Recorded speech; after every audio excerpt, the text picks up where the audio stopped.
What's going on, everyone? My name's Obi and welcome back to the Courtside Financial podcast, a podcast where we talk about business and technology. Today we're discussing something that encapsulates why I'm bullish on NIO. Despite the noise in the monthly sales numbers that drives a lot of retail investors crazy, we've got some fresh news about Mirattery. That's NIO's battery asset management company, and it's exactly the kind of infrastructure play that separates the good from the great in the EV space. But before we dive in, let me set the stage for what's happening in the broader Chinese EV market, because context is everything. So here's what caught my attention given everything we discussed last week.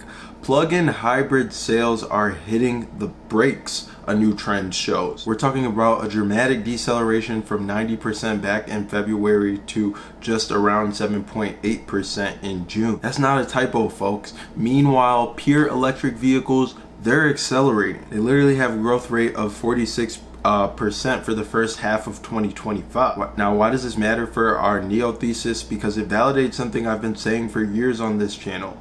Hybrids are transitional technology. The Chinese Association of Automobile Manufacturers is calling it exactly what it is: the market returning to rationality. Here's the kicker. Companies like XPeng, who we discussed in our last video, have been positioning themselves as pure electric vehicle players, have been scrambling to develop hybrid technology. We literally spotted an XPeng G6 at a gas station the other day. That could be strategic vision, or that could be panic pivot. XPeng is developing at least 5 extended range models because they're chasing market share instead of building sustainable competitive advantages. But here's where it gets interesting for the broader market. While domestic hybrid growth is slowing, China exported 390,000 plug-in hybrids in the first half of 2025. That's a 110% year-over-year increase. So the technology still has legs globally, just not where the real innovation is happening. Now let me tell you why NIO's Mirattery news is exactly why I remain bullish about NIO's long-term prospects, and why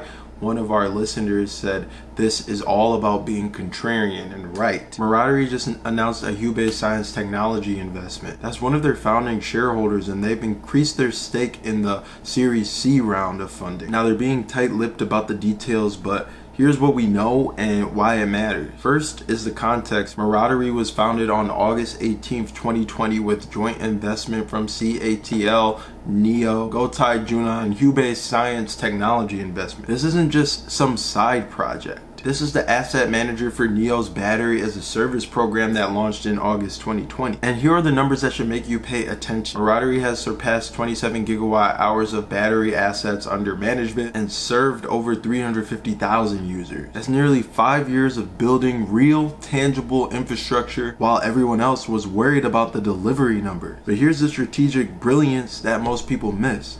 Stanley Q, who's NIO's CFO and head of NIO Power since April, is also Mirattery's chairman. This isn't just some arm's length investment. This is vertical integration at its finest. This is where we need to zoom out and see the forest for the trees. While XPeng is pivoting to hybrid and everyone is focused on quarterly delivery numbers, NIO has been methodically building an infrastructure moat for years. Think about it: battery swapping stations, battery asset management through Mirattery, strategic partnership with CATL, the world's largest battery manufacturer, and now additional capital infusion from founding shareholders who've seen this business model work for nearly 5 years. Earlier this month, we've learned that CATL made an equity investment in Mirattery. Now Hubei Science Technology, they're doubling down as well. When your founding shareholders are increasing their bets after 5 years, that's not speculation. That's validation of a business model that's actually working. Their signing ceremony today wasn't just about money. It's about deepening cooperation in battery asset management, industrial investment, and capital market. These are the building blocks of a sustainable ecosystem, not the